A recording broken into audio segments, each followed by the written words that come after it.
Depuis le décès de son fils Nicolas, jeune espoir du Stade français qui a succombé à ses blessures après un terrible plaquage, Philippe Chauvin s'est donné pour mission de sensibiliser aux dangers du rugby.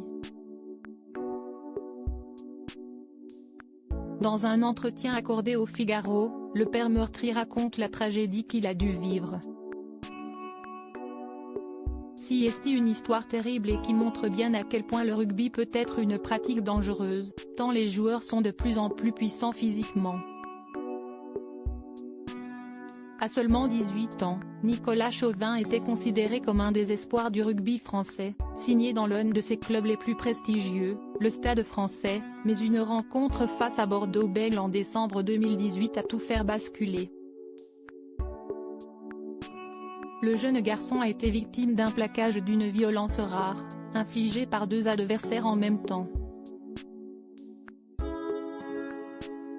Le jeune homme a eu sa deuxième vertèbre cervicale arrachée et son cœur s'est arrêté. Hospitalisé dans un état très grave, le jeune rugbyman a finalement été débranché 3 jours plus tard. Une situation terrible à vivre pour ses parents et toute sa famille, comme son père, Philippe Chauvin, le confesse dans une interview accordée au Figaro le 15 mai. C'est tellement improbable, on ne s'attend pas à devoir traverser ce genre de choses. On s'enferme dans une coquille en se disant que ça ne peut pas arriver. Mais si. Et c'est important d'en parler, raconte-t-il, plus de 4 ans après le décès de son fils. Le père de famille a décidé de mener un combat pour sensibiliser et surtout alerter les institutions françaises. Il vient d'ailleurs de sortir un livre, Mourir fait partie du jeu, édition du Rocher, dans lequel il évoque le drame qui l'a frappé et explique pourquoi il faut modifier les règles pour rendre le rugby plus sûr pour les joueurs.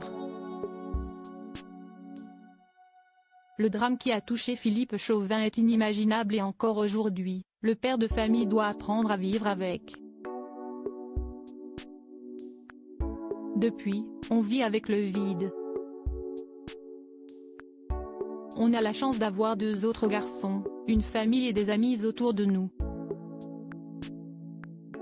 Cela nous permet de savoir pourquoi on est encore un peu là et à quoi ça sert, mais quand vous perdez un fils comme ça, il n'y a plus grand-chose qui vous intéresse, plus beaucoup d'envie, résume-t-il, avant d'ajouter, malgré tout, il faut essayer d'avancer un peu. On essaie avec mon épouse Caroline, pour nos 2 fils. Antoine a 24 ans, Thomas en a désormais 20.